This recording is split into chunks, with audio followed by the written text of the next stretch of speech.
Sa isang panayam sa Kapuso Mo Jessica Soha podcast, ibinahagi ni Attorney Baga na ang dahilan kay mataas ang presyo ng langis sa Pilipinas ay dahil imported ito. Sinabi pa niya na dahil deregulated ang oil industry sa bansa, ay may kakayahan ang private oil companies na magdikta kung anong presyo ng langis ang gusto nila. Attorney Baga, meron ako nakitang parang chart na nagko-compare ng mga presyo po ng gasolina for Southeast Asian or Asian countries.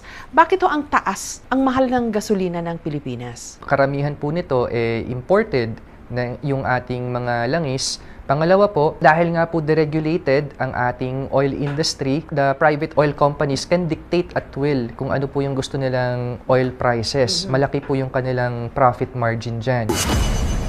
Sinasabing maaaring magtagal pa ang krisis sa langis kaya't nangangailangan na maaksyonan na kaagad ito. Dagdag pa ni attorney na sana maging wake-up call ang krisis na ito sa gobyerno upang magising na sila.